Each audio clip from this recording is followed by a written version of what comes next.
And live at 5, staffing shortages and communication failures have strained air traffic control for years. Now, new data reveals hundreds of incidents tied to long-standing problems. Our national investigative reporter, Josie Sturman, breaks down what the data means to our safety in the sky.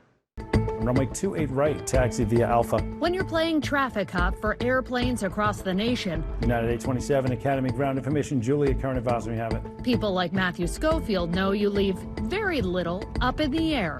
When I plugged in, I was the alpha male. I told planes where to go.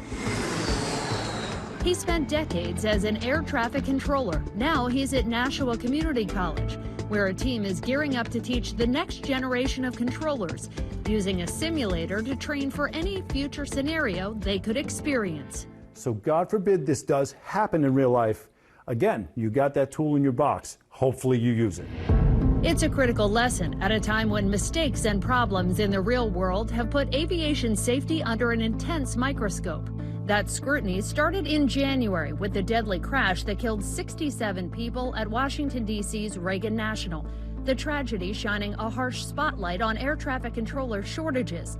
And in the months since, a series of outages in major towers across the nation, including a 90-second blackout in Newark, are once again drawing attention to the system's dated technology. We can no longer kick the can down the road, as the saying goes. We need to sit and fix the problem. They're issues John Golia knows from years as a member of the National Transportation Safety Board, investigating aviation crashes.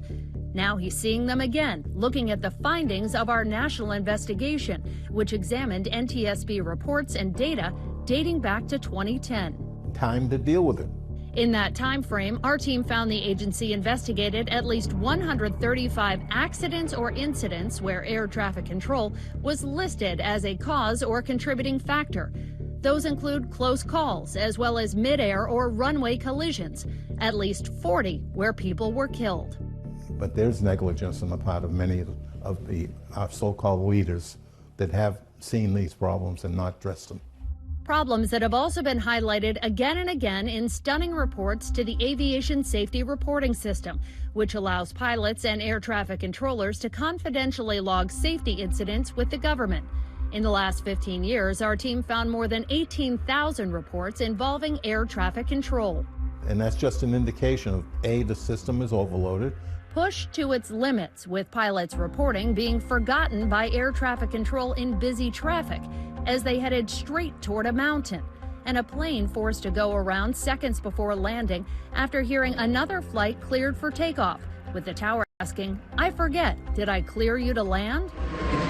Controllers have also logged thousands of reports about incidents related to workload and faulty technology, including a controller blaming a total lack of radar in complicated airspace near Seattle for nearly causing a mid-air crash, writing, "We're going to watch a lot of people die one day, and I hope I am not working when it happens." I felt their pain. They feel the weight of the world on their shoulders. Of course they do. Of course they do. The Department of Transportation and Congress are also feeling the pressure on damage control to fix the system and reassure the public. I do want to stress, our airways are safe. Representative Sam Graves is trying to make them even safer, shepherding a plan through Congress that would pour billions into new radar, telecommunications, and guidance systems in towers across the country. Still, the work could take years. You can't just shut the system down, overhaul it, and then turn it back on again. We have to continue to operate. Atlanta News First Chief Investigator Brendan Keefe is here in studio. So, Brendan, there are some solutions in the work to try to keep up with these issues. Yeah, there is currently a plan awaiting Senate approval that could address some of these system issues. The price tag, though, $12 billion, and that's just a down payment. That's $12 billion with a B. This plan does not include funding to recruit and train controllers. Many worry it's not enough to fill those staffing shortfalls and the preparation needed to handle the traffic in the tower and traffic control centers here in Atlanta and nationwide. If the Senate does pass the plan, it could still take years to implement.